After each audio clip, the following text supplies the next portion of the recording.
Now we will do today a second part on the relativistic dynamics, so the notes you will receive have the title Relativistic Dynamics II. And now we have seen that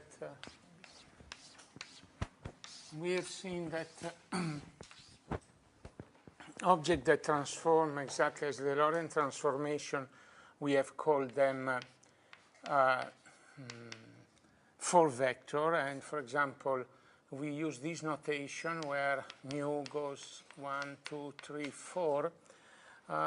We can have the 4 component of this 4 vector as c dt and minus dxi, where I, the Latin index, is 1, 2, 3, and this is 4 vector.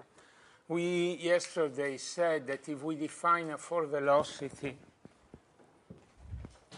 as dx mu dt, this is not a 4 vector because both the numerator and the denominator transform in a different manner. So the definition is if this is a 4 velocity, it must transform as this 4 vector, but we know that dt changes. So the definition of 4 velocity, as we said yesterday,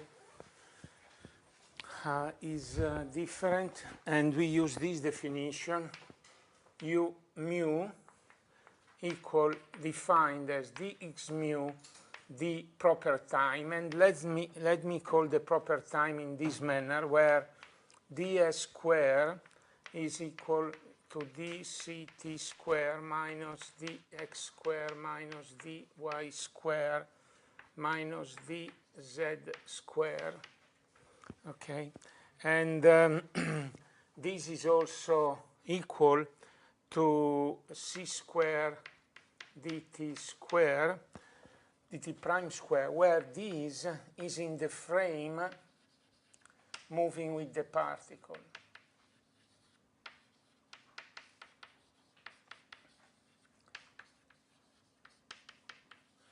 Okay, we know that this quantity was a Lorentz invariant. We wrote the t square minus x square as Lorentz invariant, but also the differential is a Lorentz invariant. And if this is the time in a frame moving with the particle, we know that then if we move with the particle, the displacement is 0 if we move with the particle. Okay, and so we can either use this ds or we can use this dt prime. Sometimes we call these also, in the literature you find various notation. I just want to indicate all of them. So either tau for proper time or t prime to say that we are in the moving frame with the particle, or ds, but ds, you see, it includes the c. And now we can look at which is the relation between one and the other, and is very easy from this one. So we have the dt prime, that is this, and so this is the proper time.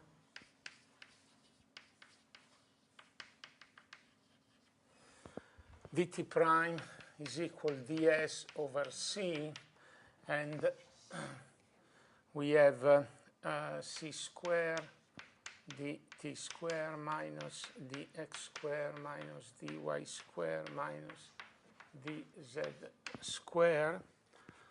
So this one, okay, how can we do? Now let's do the following. Let's pull dt out, and then we have 1 minus dx square plus dy square plus dz square over dt square, and then this one is nothing as 1 minus v square c square. Okay, so now as the proper velocity we have defined in this manner, let's go back to this proper velocity. So let's take all the components. So ui will be dxi over ds, but from here we derive immediately, we see immediately what is dx. We have dx c dt 1 minus v square c square. This one is nothing else than vi, so we have vi c 1 minus v square c square. The last component that is u0 or u4, it depends if you call this 0, if you call this 4, you know. Basically, sometimes this is indicated in this manner, the xi minus c dt, means we use the inverse notation. It depends on which book you look at it, but I indicate all of them so that you don't have trouble in going from one to the other. Let's call the last one is dt. Yes? When we define the velocity. What did you say? When we define the velocity, dx is, okay, has a unit of length, and ds also has a unit of length. Yeah, this is no dimension. Okay. In fact, you see from here, v over c, okay. Then if we use dt over ds, we have from here, and we derive immediately 1 minus v square c square. Because of this relation, you know, so this is this strange relation, and then if you sum all the u mu from 0 to 3 or from 1 to 4 and do the square, do it, and you see that you get minus 1. So the 4 velocity is an object that obeys this strange constraint. It's very easy to see. Okay, just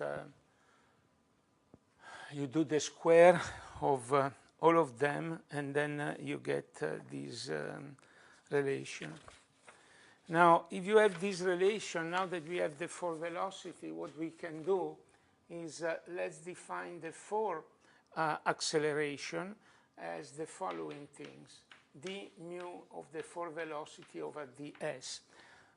I just want to repeat, the reason we want to divide by the proper time is because this quantity is a Lorentz invariant quantity, okay? This ds, or this square, is a Lorentz invariant thing, so it does not change. So the only thing that changes dx mu, so we have the right to put a 4 vector index on this one. Now, please. So in this case, the ds represents what? Oh, the ds is this object. It's the square root of this object, and it's called proper length, proper time. ds is proper time? Yes. Right, modulo a factor of c. Okay, is this object. This is the definition of ds square. And then here we have proper time. Is it proper time or proper length? No, this is a proper time multiplied by c if you want. Okay, it depends what you call proper time. This is just stick to the definition I write on the blackboard. So if you write this on the blackboard, you get this, and then this is the proper time. Okay, so you just pull out the factor of c. Is it C1? I mean, okay, velocity has dimension of length over time, right? Yes. And then now here we have length, and then now we divide by the proper time, which is ds square, right? Right. So we have to put a factor of c there. I mean, this object has no dimension, even if we call proper, has no velocity. It's just, why I did that is because in that manner, having no dimension, you can really look at what it is from the point of view of transformation only. Okay? Yes, sir. Bless. Last, This one. is it I This is I over square root of 1 over v square over c square. Okay? what do you mean by I is the imaginary unit of complex number. Okay, now if we define the 4 acceleration as this manner, then immediately we derive from here the following thing. So this one is not a definition. This is really what happens when you do the square of this object. Let's do, and this is the definition of 4 velocity. of 4 acceleration. That means also this object transforms as a 4 vector. It has an index d mu and has ds. Now let's take the differential of this. If you take the differential of this, so let's take the differential of this. We have, with respect to s, yes. And you are saying this is I imaginary. Right. I don't understand where does it come from. Brava. Okay, where does it come from? Now dt ds is this.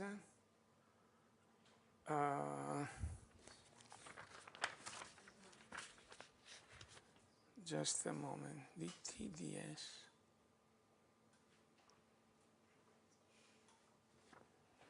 This is I. dt ds is this. It would come if I had taken the opposite of this. It would come if I had taken the opposite of this.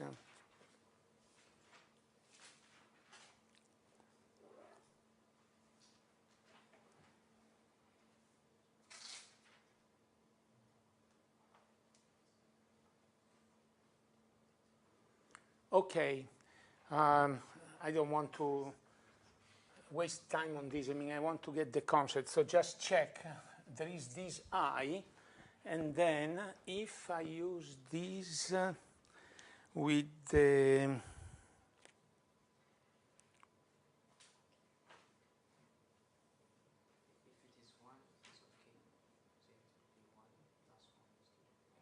what did you say?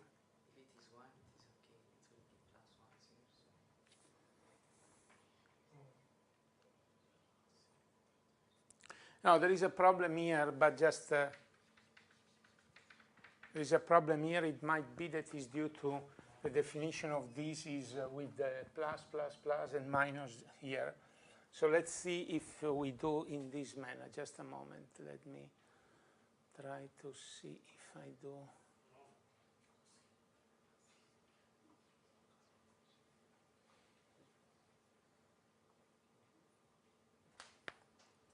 This I took from Landau's volume 3, so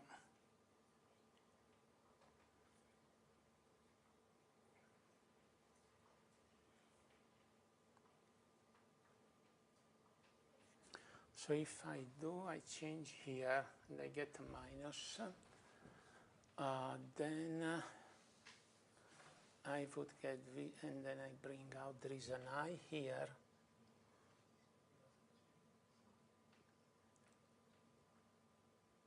Okay, if I take all plus, there would be an I here, and then it would be okay, yes. If I take this, but then I have to take this as minus c squared or minus dt. Let's see if it works. Then I have ds over dc. ds over dc, then here I have plus, plus, plus, then I have an I in front here, dt square, I have an I in front here, then I have an I here, and but I would have an I also here, right? I would have an I also here, dxi, dx, ds, ds is this, and there is an I here. Now let me see. There is an I here. CDT, and then bring out, there is an I here. Okay, now this is correct. This should be correct, but please do check, okay? I will send you just my copy as I wrote before, and you go through. This is a good homework. Go through and see where the signs are right or wrong. then with this I over there, then I get a -1 there. Okay, please do check where there is any mistake, or just look at the Landau's book, okay? Now, let's do the differential of these, and so 1 mu square mu 0, 3. If we do the differential, this is a constant, we get 0, but this is nothing else than, having done the differential, then 2 u mu du mu ds sum over mu equals 0, and this is nothing else than u mu a mu sum over mu equals 0. So it tells you that the four velocity defined in this manner is perpendicular to the four acceleration. Okay. So please do check here, there must be an I. So then it means I have used that relation. Then I get this, Let me just double check. ds dc, I have minus, I divide by dt, and to get a minus I bring out an I have an I, then I have here, now this one,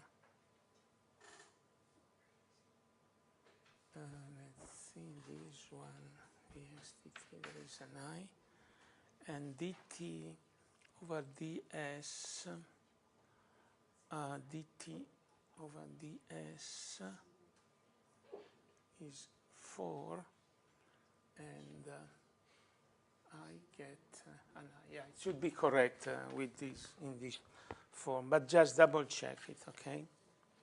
Now, an important, beside this formal expression on velocity, and what is more important is really to check on the dynamics, on the relativistic dynamics, and I will show to you some, I mean, these are formal things, the one I wrote down here, but what is more important, as this lecture is on dynamics, is to find out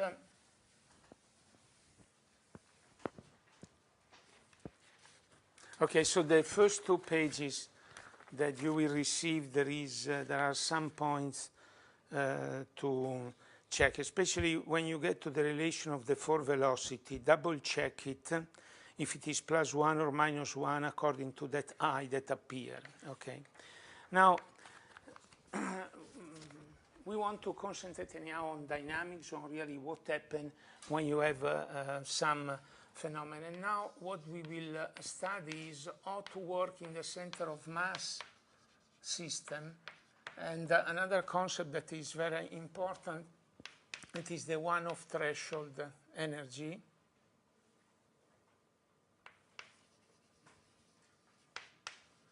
Energy of a system. There are some curious features in relativistic dynamics.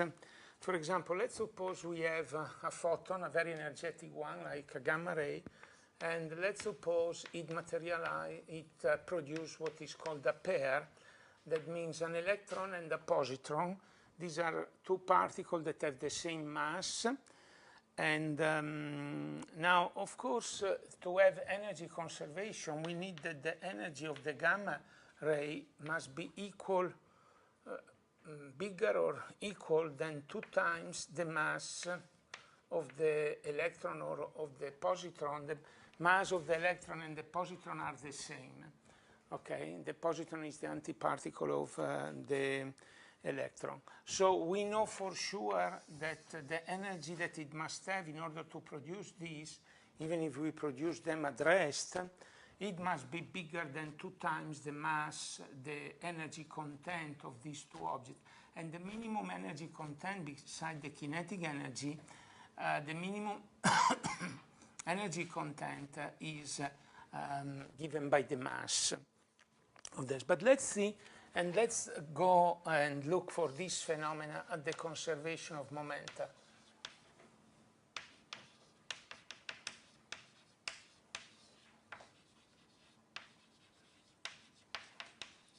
And here we will see that this kind of phenomena, as it is, it cannot take place. So for conservation of energy, we have an energy that is much bigger than the 2 times the mass of the electron or of the positron. Everything works for the energy. But now we will see for the momentum. Now, let's suppose we sit in the center of mass of this system. Then the center of mass is defined as that frame in which the sum of the total momentum is 0. Okay, so we sit in the center of frame of this. So this is the center of frame, center of mass, sorry, in the frame defined as the center of mass of E plus, E minus. Then, by definition, this is 0. But momentum must be conserved, so P gamma must be equal to this. Okay, the momentum of gamma must be equal to the sum of the momentum, but this is 0, so P gamma must be 0. But we know that P gamma cannot be 0 because we have a photon, and for a photon we know that P gamma is equal to E gamma over C from the mass-energy relation. You take the mass-energy relation for a photon, put the mass to 0, and then what you get, if you put the mass to 0, is this relation between energy and momentum. Now, this one is different from 0 because the energy was this amount. So here there is a contradiction. That means if we sit in the center of frame, center of mass of this object, we have 0 momentum by definition of center of mass, but it cannot be 0 momentum of this. So, and the photon cannot have 0 momentum for the simple reason that it has an energy, and the relation between momentum and energy is this. Okay, and this comes from the famous relation P square C square equal M square C fourth. And you know, if mass is 0,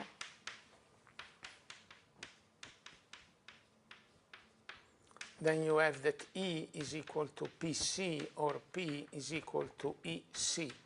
So for a massless particle like a photon, or a gamma ray is a photon, we have this. So what is going on? Is momentum not conserved, or what? Now, what happens is that this, for this reaction to take place, we need to have an extra particle. Let's suppose we have a nuclei, okay, and then it has its own momentum. Then we take now the momentum of the gamma, and then it will go into a new, the momentum of, so this is a nucleus, some nucleus that we put there, and it has some momentum. Now, if the relation were the following, the P gamma plus the P of the momentum equal to the P of the nucleus, a different P, plus PE plus PE plus, then this could be conserved. Why it could be conserved? Because even if this is 0, because we sit in the center of mass of that, this object is not 0. We sit in the center of mass of E plus and E minus, so this is 0. But this still holds because we have B gamma plus P, the nucleus, equal to a new momentum of the nucleus. So somehow we need a nucleus to be present for the momentum to be conserved. This is a relation that holds, that is true. Means we have a nucleus with some momentum, we have the gamma with some momentum, we sum the two, and we might get a new, the nucleus with a different momentum. That can happen. Okay, so this relation by itself cannot take place. you need a sort of catalyst that is the presence of a nucleus. And here you will have the same nucleus, but it has a different momentum, okay? So this is the relation that can take place. This is very important because many times you will encounter pair production, these E plus, E minus things. And so this is one of the strange features of relativistic dynamics that makes it very peculiar. Another important thing is as there is this relation between energy and mass, mass is sort of a form of energy. In accelerator, when you do accelerate particle, as the particle that you accelerate have a lot of kinetic energy, there can be energy to produce new particle with their own mass. So let's see and let's analyze these. How we transform kinetic energy into mass, for example, in an accelerator. So, for example, one question, let's take a proton at rest and another proton moving with velocity v toward this one.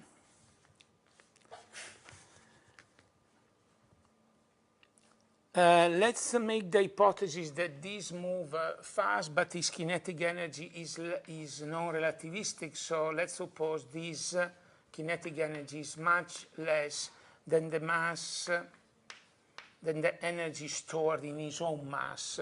Okay, if the energy is much less than the energy stored in his own mass, then we can treat the system as non-relativistic. Now, in this kind of collision, this at rest and this moving with velocity v but non-relativistic one, so that the total kinetic energy is less than the mass energy of the system. Let's look how much of this kinetic energy can be turned into mass of other particles. So as the kinetic energy is non-relativistic of this proton, the kinetic energy in the laboratory of the whole system is just this one. The kinetic energy is just this one, and we can treat it non-relativistic, we said, so is mp v square. Now if we sit, so this is the laboratory. If we sit in the center of mass of these two systems, then we will have, so this is the lab, and this is the center of mass. In the center of mass, we will have one proton moving at 1/2 v, and the other proton moving at minus 1/2 v. Okay, so the kinetic energy in the center of mass will be the mass of the proton plus 1/2 v, that is velocity, plus 1/2 the mass of the proton 1/2 v square. And all these, if you do the calculation, is 1/4 mass of the proton v square.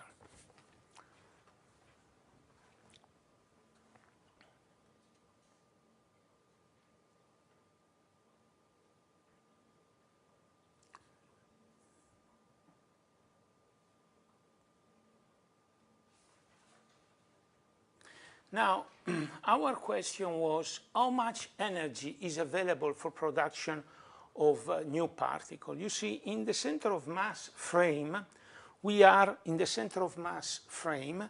The total momentum is zero, so so all the energy is available to produce new particles. So this kinetic energy is in the center of mass, is the energy that is available to produce new particles. So if we do this ratio, center of mass over K laboratory, we do, you see, 1/2 over 1/4, and we get 1/2. So basically this means that half of the kinetic energy in the laboratory frame, half of it is available to produce new particles.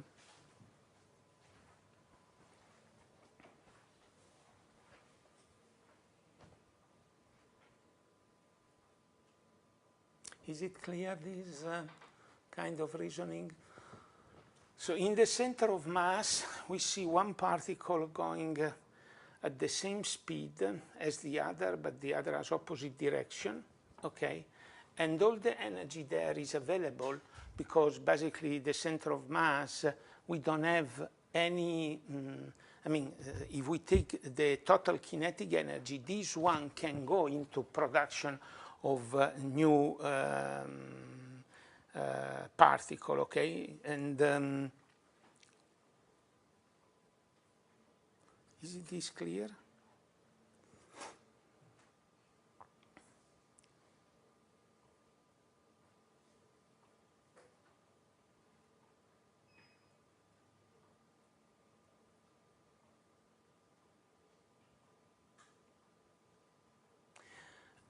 Why the whole kinetic energy is available for production of particle in this system? The system is not moving while the laboratory system is moving, okay?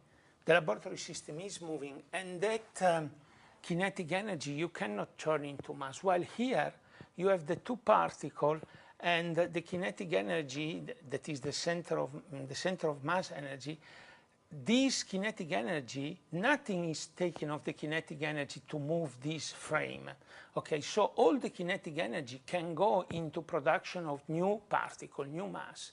So we do the calculation. This is the kinetic energy available in the center of mass. It turned out to be this quantity, but this quantity is half of that.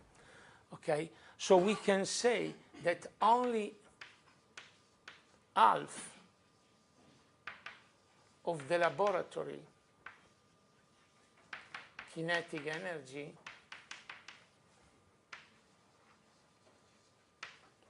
can go into production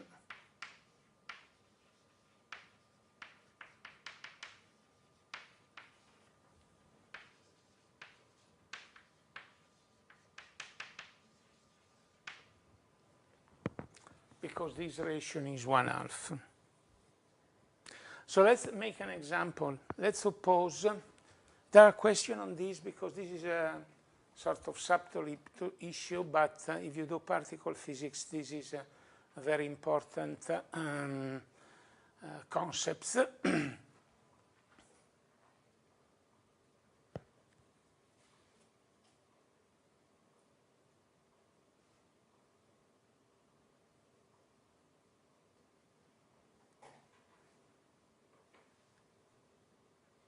We have treated the system non-relativistically, so that is why you can say, but well, here in the center of mass, beside the kinetic energy that is all available to turn, here you see that is all available to produce mass. You have also the mass of the proton, but we treat the system non-relativistically, so we get this factor of 1/2, okay? So for example, that means we get only the kinetic energy. We don't consider the mass energy, just because we made the hypothesis that the original kinetic energy was less than the mass energy. Now, the fact that only half of the energy, of the kinetic energy, can go into production of new particle. Let's take, for example, an example. Let's take, we accelerate a proton to 200 MeV in the laboratory frame. So 200 million electron volt. The electron volt is a unit of measure with related to erg with some coefficient. And then we know that of these 200 MeV, only 100 is available to produce new particle because of this ratio.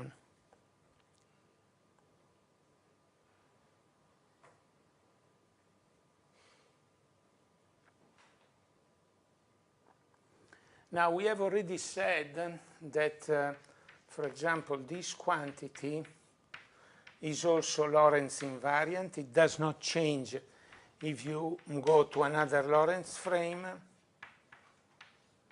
Okay, and this, as we know, is called is m squared c squared. This is also called invariant mass. Let's now use the invariant mass for this example. Okay, let's use the concept of invariant mass for this example. And okay, so now we have performed before the calculation as in the non-relativistic limit, the kinetic energy. Let's now do it fully relativistic.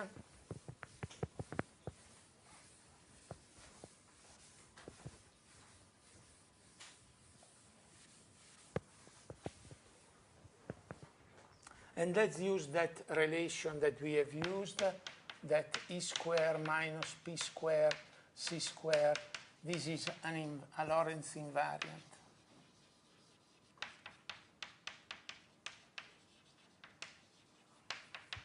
So we have, this is the lab frame, proton-proton, laboratory frame, and center of mass frame.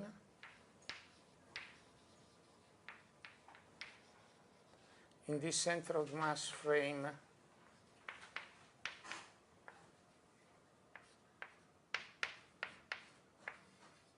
okay, this is the dynamics in the two frame. So let's do, as this is invariant, let's use these. So let's take in the laboratory frame, we have one particle, the energy of the second particle squared, this is the total energy, minus the momentum of one particle, the momentum of the other particle, square c square. And this, let's calculate this quantity in the laboratory frame.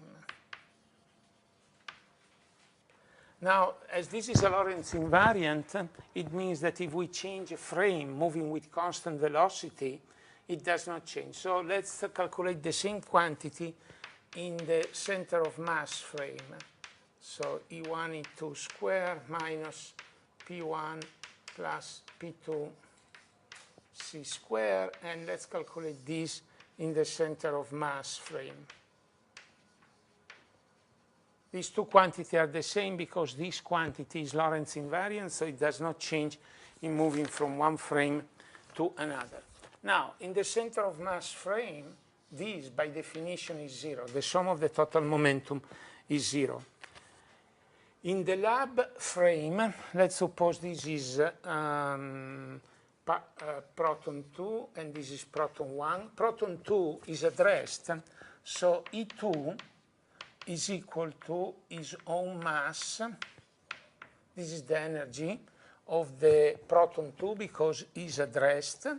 And as it is addressed, the P2 is zero in the laboratory frame. Okay. Next, let's remember that for each particle, the mass-shell relation holds. So E1 square in the laboratory frame minus P1 in the laboratory frame square C square is equal to MP square C4. So in the laboratory frame, we have these three relations that holds. So this is zero. We can call this E total in the center of mass. Okay. Then using these three, so plug it in, P2 is zero. Then I have P1 square. P1 square enters here. Then we have E2. E2 is only this quantity. And we have E1 that satisfies this relation. If you do this calculation using this relation, what you get is the following. 2 E1 in the laboratory frame, MP C square plus 2 MP square C4 is equal E center of mass total energy. Yes, square.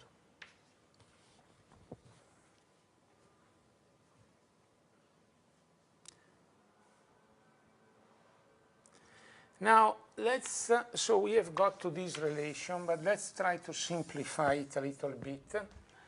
let's define E total in the laboratory frame.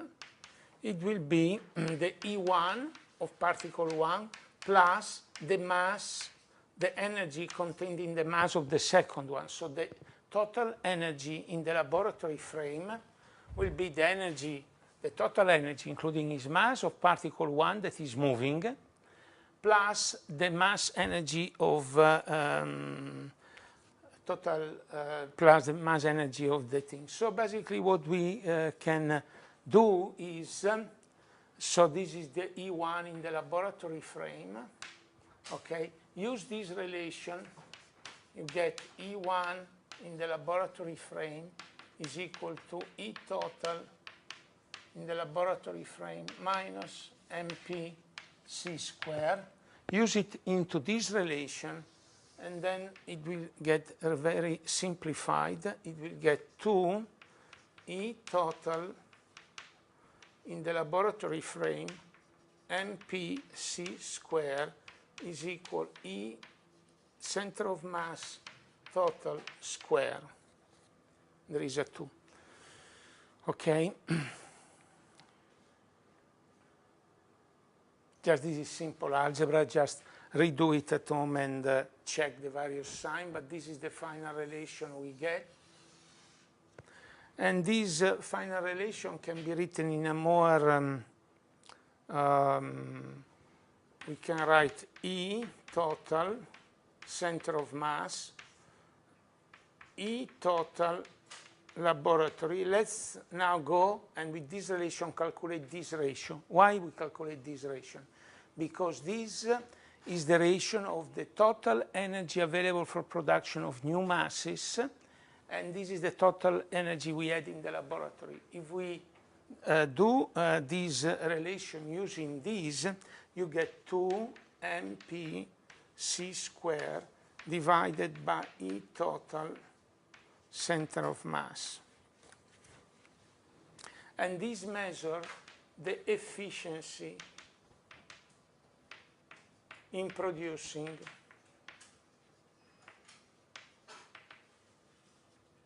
new particle.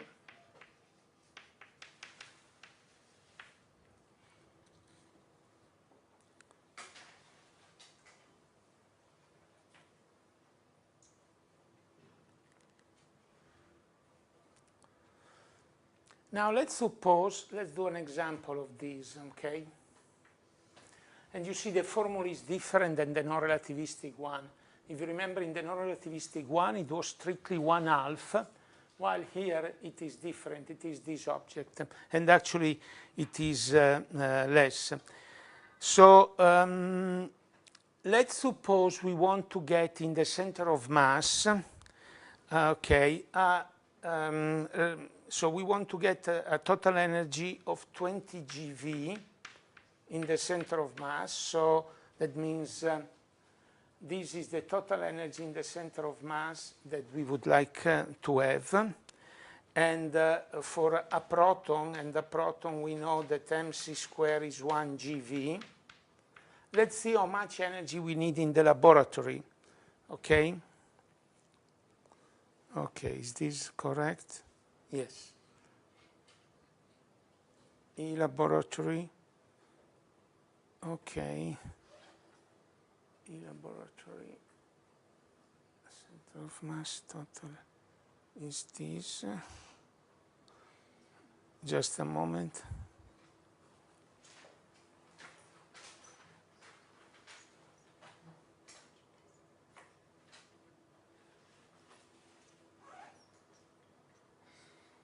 Okay. Okay, so we have this object. We have the center of mass that is 20. So we have E total laboratory is equal E center of mass total divided by 2 MP square. Sorry, this is square. Okay, I take this relation, multiply these two, and I get this square. Okay, Then I take these, I bring on the other side and divide by 2. So from this relation, I get this.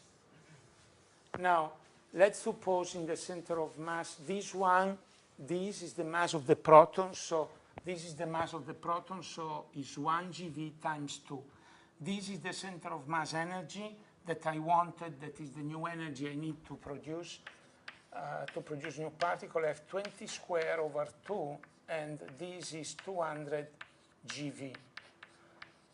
So you see, in the laboratory, you need 200, in the laboratory frame, you need this proton to have an energy of 200 GeV in order for the total energy in the center of mass to be only 20.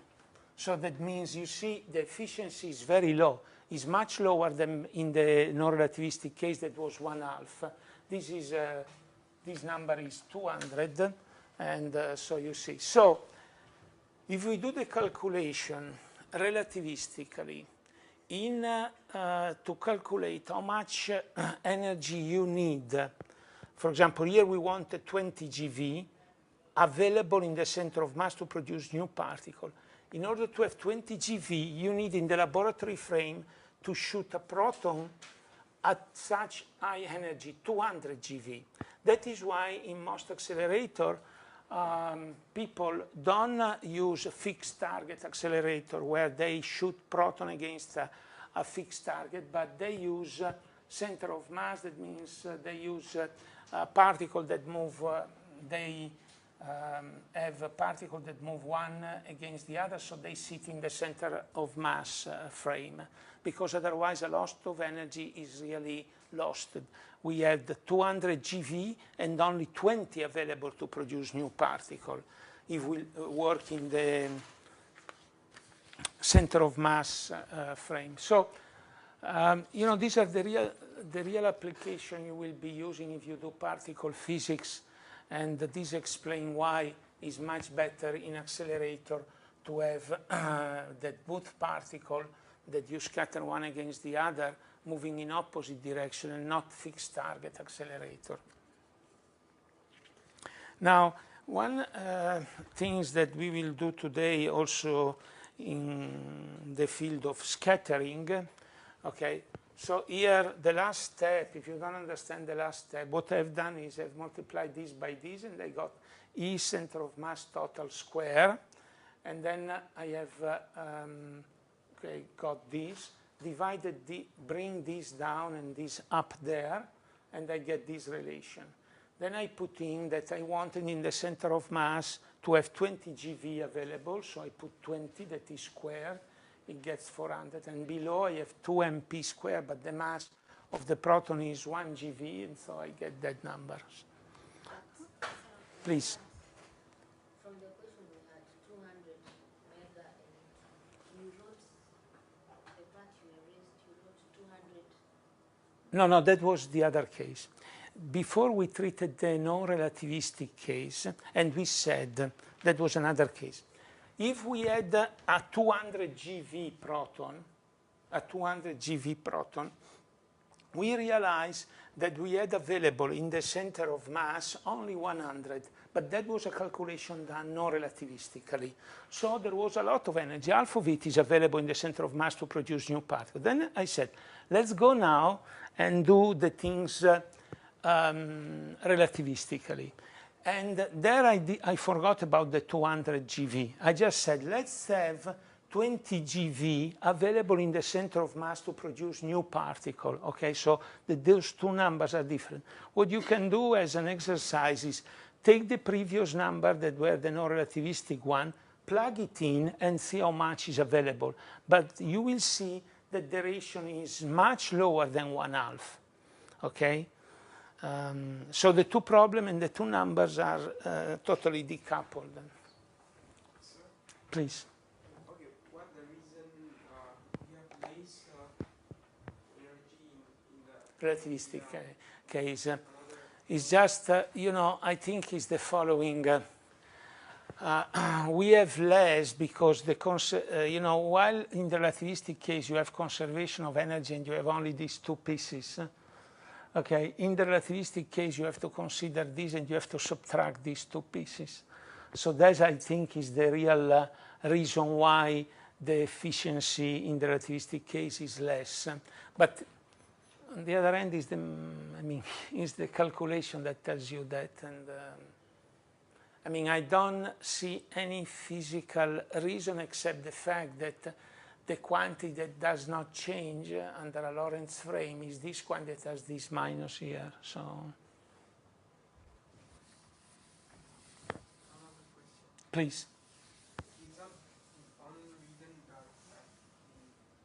okay, we try to fire, okay, we use the center of mass, I mean, to have more unlikely Available energy, we work in the center of mass, so that means it's not that we move, we want that the particle move.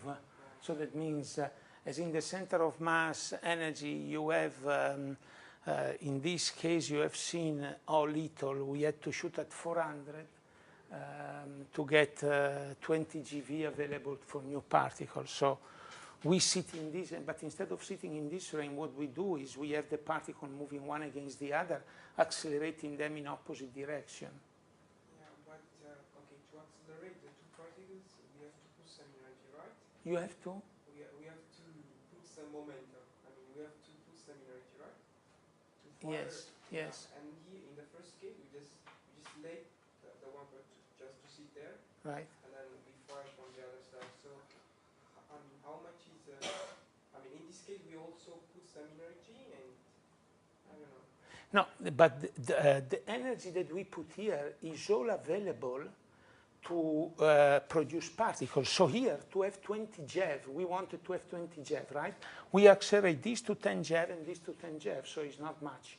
Here, instead, we have to accelerate 1 to 200 and the other at rest. So you see there is a big difference to accelerate this to 200 or two particles each to 10 GeV. You understand?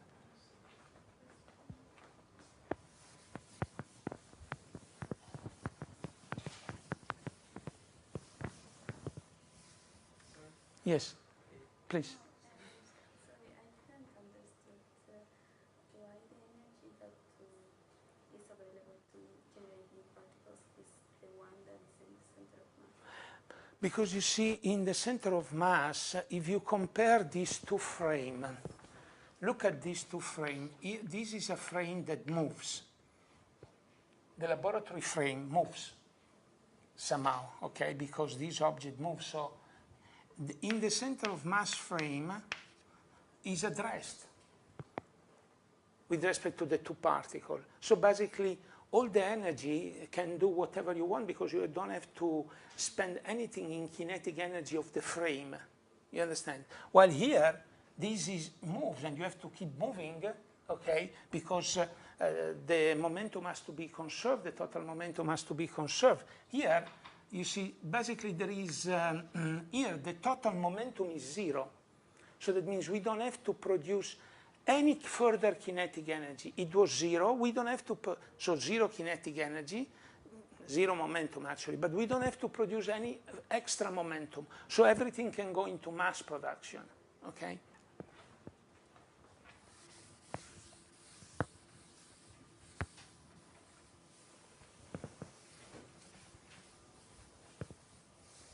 By the way, I never ask the name of the people, so maybe I should do a round of your name.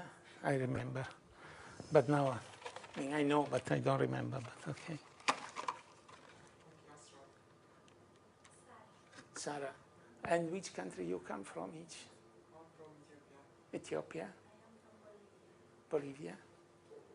I'm Sylvia from Kenya. Kenya? Also Sylvia. From? Ethiopia. Sahid from Nigeria. Daniel from Uganda. Sabah from Sudan. Alia from Bangladesh. Omima from Sudan. Sudan. Julie from Zimbabwe. I am from Congo. Uh-huh. Okay. Me, I am from Italy and my name is Ennio.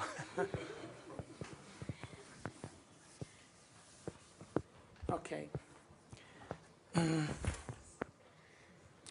Now, when you have this scattering, you will see if you do particle physics that a lot of things will be in calculating cross-section, in calculating and in doing scattering experiment of particle and so on. And actually, you have, many times you have two particles going into two particles, maybe different and so on. So there is a prototype sort of scattering that now we will analyze and introduce variable. There are some variables that are very useful.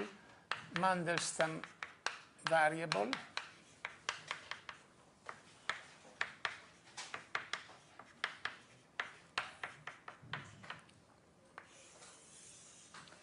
And now we will introduce them. Now let's suppose we have a scattering experiment. And let me draw the scattering in this manner.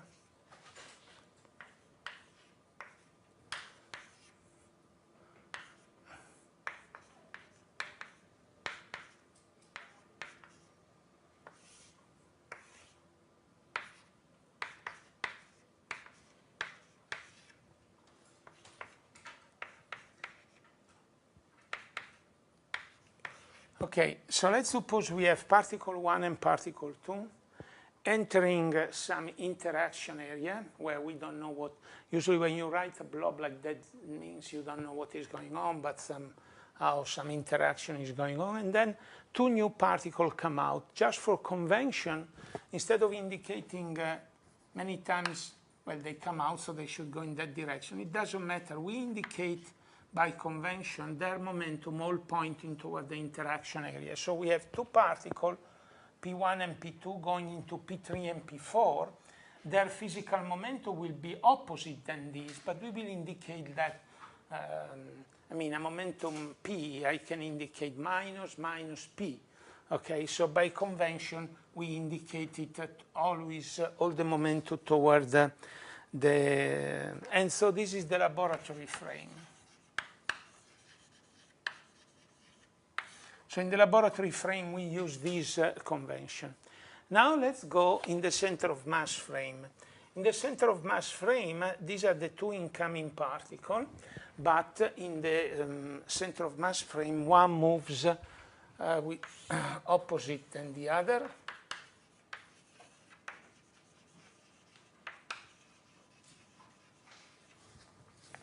And then we can draw the things in this manner. This is particle 1, this is particle 2, this is his momentum k in the center of mass, this is his momentum minus k, okay, and then it goes out with a new momentum k prime, this is particle 3, and this is particle 4, k prime. So we have, in the center of mass, the picture is not P1 and P2 entering, no. In the center of mass, we have that P1 and P2 move one opposite to the other, okay? And then what happened? Well, we are again in the center of mass. If the hypothesis is that we have two particles getting out, so we are restricting to a very particular kind of scattering in which two particles goes into two other particles, that can be the same with different momentum, or they can be different particles, but just two. We don't have 30 particles being produced. Sometimes it happens that you have two particles going in, they interact, and out you get 30 particles.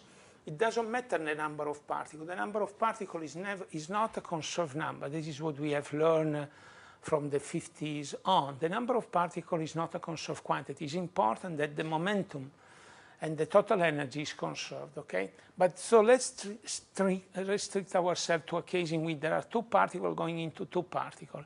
Then in the center of frame, we have 1, 2, getting one, approaching one the other with opposite momentum. And then we get two other particles going out, and again, they have to have opposite momentum. So the only thing is basically that there is a sort of rotation of an angle, okay? Now, from now on, we will use what is called the Einstein convention, that most probably you know.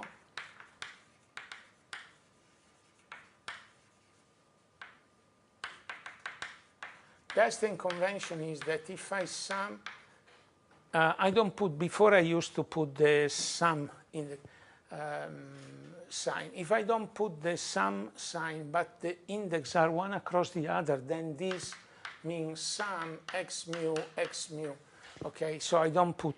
And how do you raise and lower indices? Actually, this one, you know, if you introduce a metric, these things is equal to x nu, sorry, this quantity, I can write in this manner. Okay, so the Einstein convention is if one index is down and the other is up, it means the sum of the two index of the two objects with the index up. But how do you lower an index? You lower an index using the metric. So you start with the x mu with the index up, and then you do the sum, because here they are crossed, so you sum, and the metric is that object 1 minus 1 minus 1 minus 1 if you use that convention, or vice versa if you use another convention. So you lower and raise indices using the metric, and the metric is that object in 4 dimensions. And once you have lowered the index, then it means sum. So this object basically can be written also in this manner. Can be written in this manner: x mu g mu nu x nu, this object. And you know, I don't put anymore the symbol of sum, because as they are crossed, one up, one down, it means sum. So the Einstein convention is if two indexes, one is up and the another is down, it means they are sum. And of course, you know, x mu, sum, you have to sum with this metric. So this basically is x0 square minus x1 square minus x2 square minus x3 square. So this sum, you have to be careful. It has to be done with the proper sign that the metric gives you. Why? Because I have lowered the indices, okay? So these things, this sum is the sum done with the proper index. So these things is this, okay? So the Einstein convention is index that are crossed are summed. Second, you lower and raise index using the metric. In that manner, you change sign to the object, okay, at least to the spatial object. Okay, so now we wanted to define, this is the experiment of scattering, this is just the convention, just keep it in mind. It is written on the notes, okay? Let's now define the first of these Mandelstam variables, S.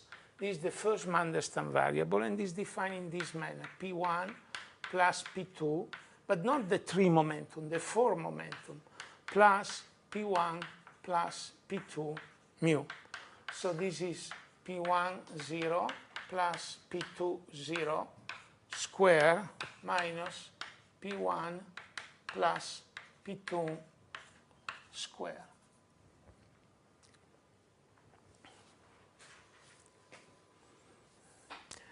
So this is the definition, and this is called first Mandelstam.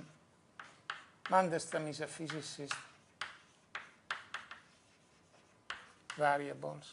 There are 2. I never remember if he is the American or the Russian one, but they are very important. Now, do you see this quantity is a Lorentz invariant quantity because the index are saturated. Okay, so that means if you go in another frame and you have P1 prime plus P2 prime mu, P1 prime plus P2 prime mu, this is the same quantity, it does not change.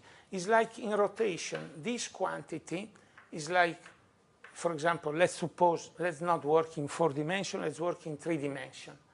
Then this quantity is the analog of x squared plus y squared plus z squared. And you know that under rotation, this quantity is the same as x squared plus y squared plus z squared. This analogy I want that you start developing, okay? You see, this is a 4th length. This is the 4th length of the momentum. And the lengths are left invariant by the Lorentz group, the 4 lengths. Like the 3 lengths are left invariant by the rotation group. So this quantity is left invariant by the Lorentz group. Then if it is left invariant by the Lorentz group, we can go into a moving frame. And in particular, we can go, as this is the same, in any, we can change the velocity and go from one frame to another. Let's calculate these in the center of mass. We know that S is invariant, so we can calculate in the center of mass. In the center of mass, we have that this is 0. And then this object is equal to 1 plus P2 0 squared. But this is basically the energy.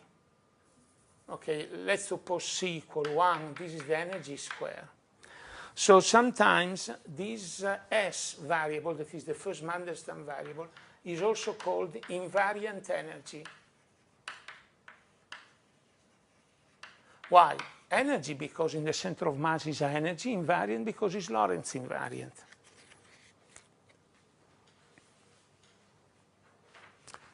This is not the only invariant quantity you can define. There are other invariant quantities, because once you use 4 momentum and you contract the indices in this manner in order to make length, you get always quantities that are Lorentz invariant.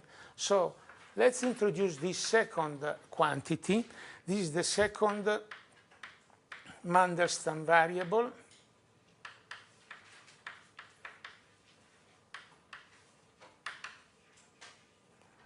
Is T, that is defined as P1 plus P4 mu P1 plus P4 mu, saturated, P1 and P4. So what we did is I sum these and these, not these and these. It's something like if I were looking at the process in this direction.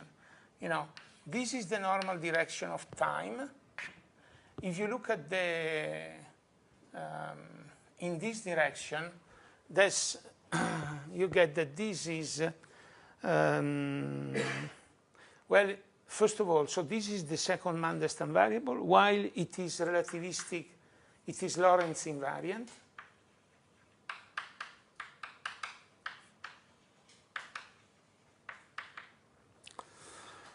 And it's easy to prove that is equal to 2 P2 plus P3 mu, P2 plus P3 mu.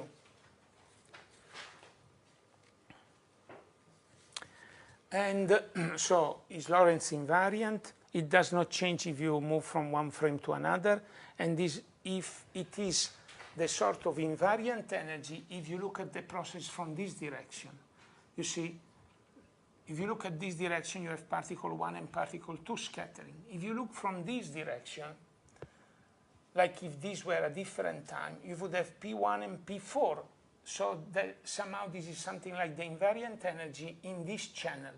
These different directions are called channels. So this is the usual time channel or S channel, because here we use the variable S. Here we use the variable t, so t in this case is not time. But instead of calling invariant energy in the t channel, it has another name and is called invariant momentum transfer.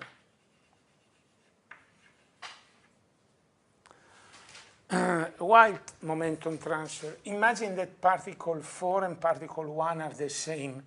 So basically, summing these two, but this has the opposite sign, the real one, the And so there, instead of having the sum, I should have the difference if I took the real physical direction. If 1 and 4 were the same, it would be the momentum that particle 1 transfer to itself. That means it gets out of the interaction with a different momentum. So invariant momentum transfer. Invariant because it's Lorentz invariant, and momentum transfer, you get the idea if P1, if particle 1 and particle 4 were the same.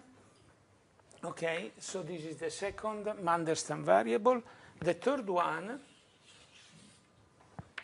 third Mandelstam variable,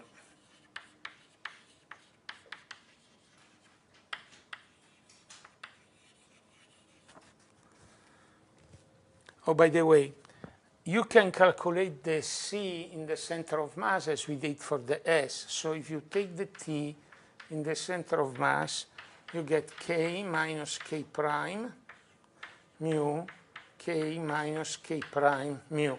And here you understand why it is called momentum transfer. Is K minus K prime is the transfer of the momentum. So in the center of mass is this quantity, but as it is invariant, it is the same as C. Now the third Mandelstam variable is called U, and is defined as P1, P3 mu, P1 plus P3 mu.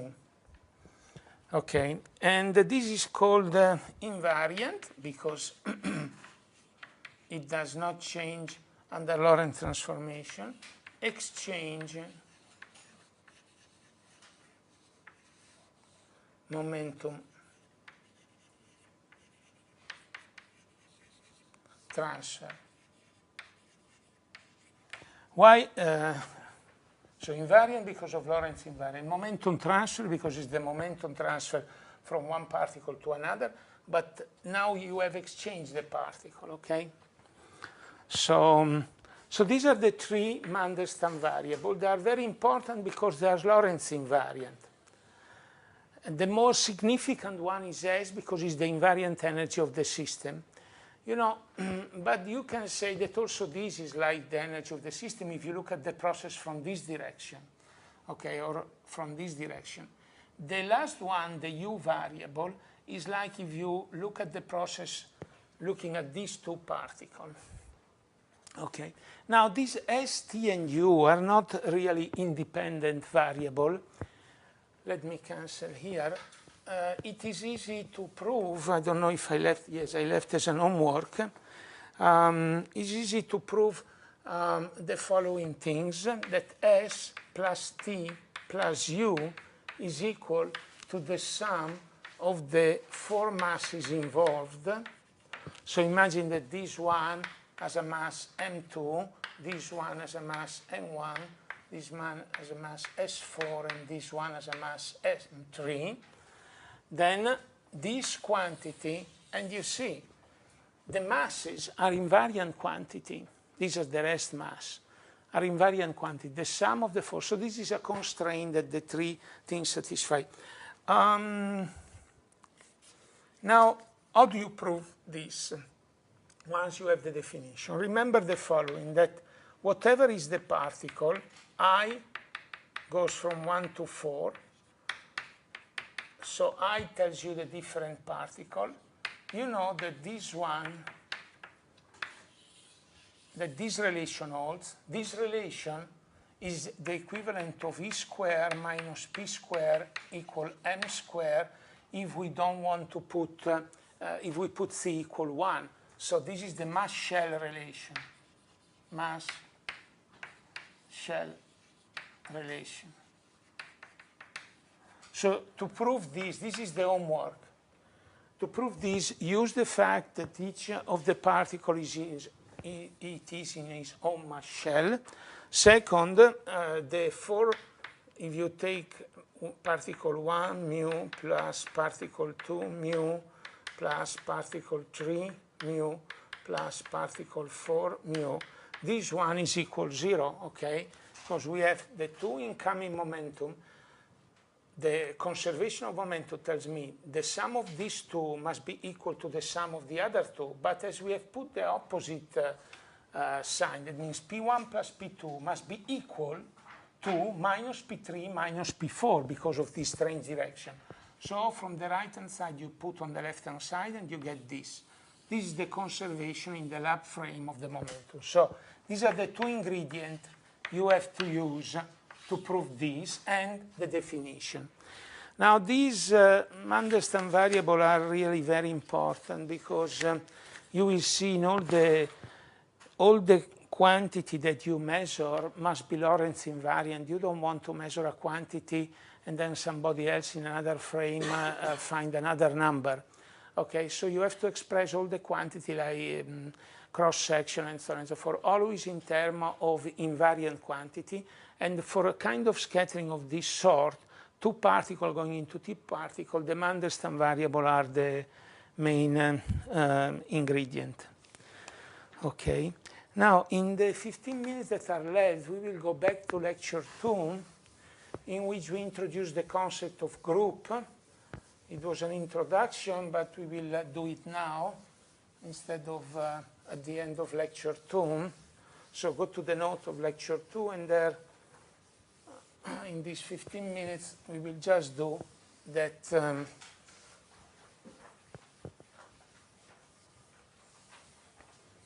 brief things on groups.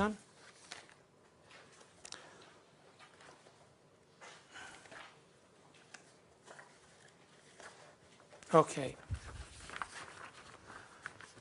This would have been the right place to put it at the end of lecture 4, and but somehow okay, so what is a group? Most probably you have already studied these kind of things.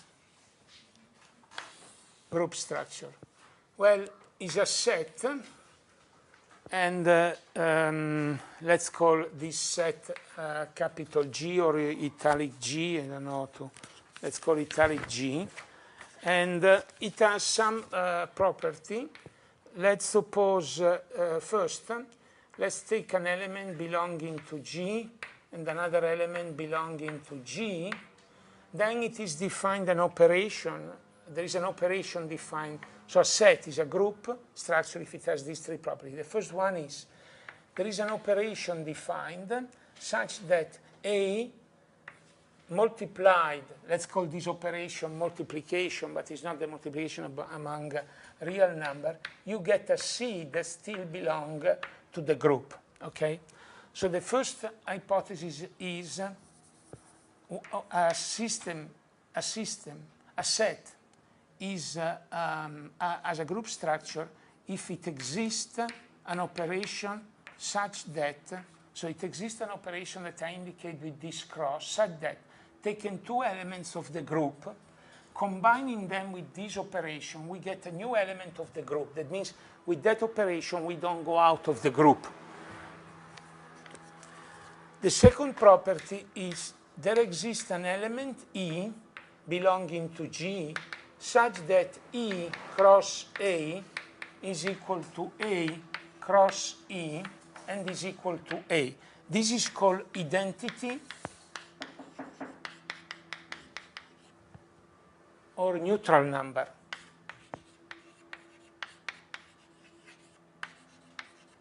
Neutral element. The third feature that a set must have to be a group is the inverse. That means it must exist an A to the minus 1 such that A cross A minus 1, so it exists an element such that this is E and is equal to A minus 1 cross A. Okay, so it exists the inverse of every element. This is called inverse. So it's a set, so this is our set G. We know that it has various elements, A, B, C, but it has also the E, the identity element, and for every element it has its own inverse. And beside there is an operation defined on it, okay? So this is, well, not very mathematically rigorous, but somehow is the definition, the basic definition of a group. You know, in general, this operation A cross B is different in general from B cross A. Okay? So in this case, when this happens, you say that the group is a non-commutative group.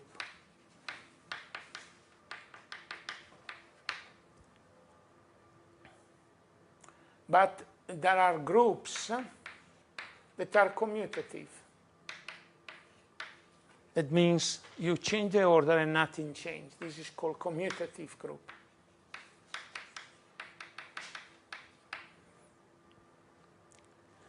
There are other properties, for example, this property.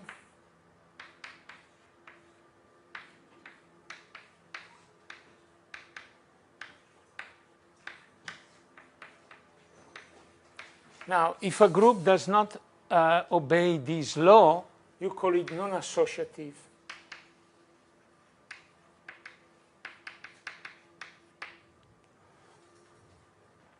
Okay. If instead it obeys this property,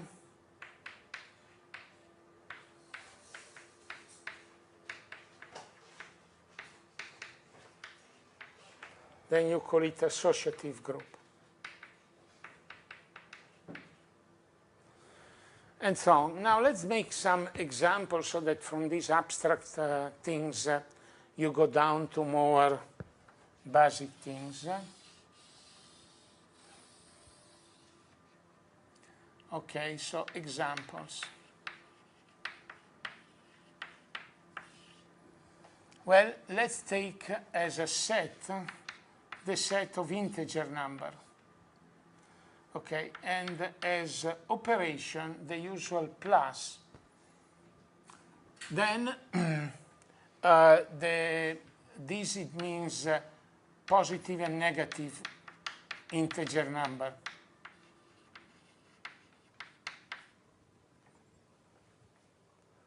Okay, and the operation is the usual one of plus. Then you see that this is a group because let's say 3 plus 5, it gives me 7, that is an integer, and it belongs to the things. Second, there is the neutral element, yes, 0. 3 plus 0 is equal to 0 plus 3, and this 3. So, first postulate, second postulate. The third postulate is, does exist the inverse, the one that gives me 0? Yes. 3 minus 3 is 0.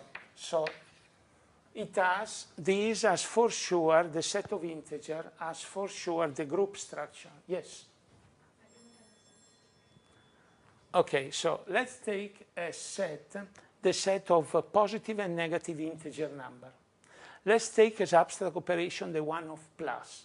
And now let's see if it has all these three properties that group must have.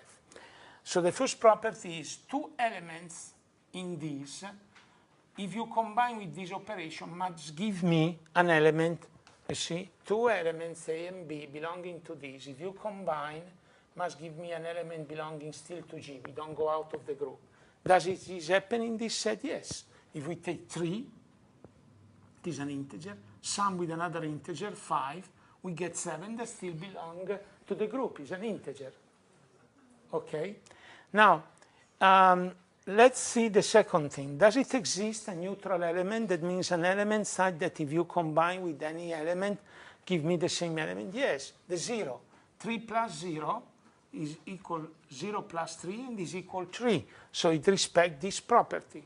So 0 is the neutral or identity element. You know, it's the identity not because it's 1, but it's the identity because it satisfies these things. The third thing is it must exist associated to every element inverse. That means the object that combined with this gives me the neutral element. So that I give 3. Does it exist an object such that combined with this operation? Yes, it is minus 3. Minus 3, so 3 plus minus 3, this is the other element, give me the neutral element, that is this. So all three properties are satisfied, okay? You can cook up many other examples, taking the real numbers, the rational number and so on. But an example that we will study in details next week is the rotation group along one direction. Let's take the rotation along Z. You have done in quantum mechanics the angular momentum. So let's take the rotation around Z of any angle phi. Okay, so then the elements belonging to G in this case are the rotation along Z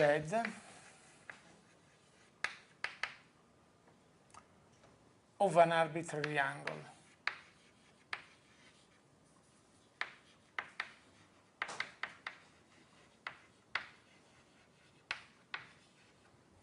Then, the first property was A cross B must be an element still belonging to G. That was the first property. Well, if I take a rotation of an angle phi 1 plus a rotation of an angle phi 2, I know that this is a rotation of an angle phi 1, phi 2. Okay, so the rotation of phi 1 plus the rotation of phi 2 is equal to the rotation of phi 1 plus phi 2, because I'm along the same axis. Okay, so the group structure is there. Second, does it exist the neutral element such that A times E is equal E times A? Yes, E is nothing else than the rotation by 0 or the rotation by 2 pi, right? Third property that is there, does it exist the inverse? Yes, if you have a rotation of phi, the inverse is a rotation by minus phi, because you combine the two and you get the identity. Okay, so you see the rotation group along one axis, for sure, is a group, as a group structure. Now, why, you might ask, why do you want to go to this abstract thing? Because mathematicians have studied a lot groups, and groups pop out in physics everywhere, but especially we have realized that many physical things are representation of group structure.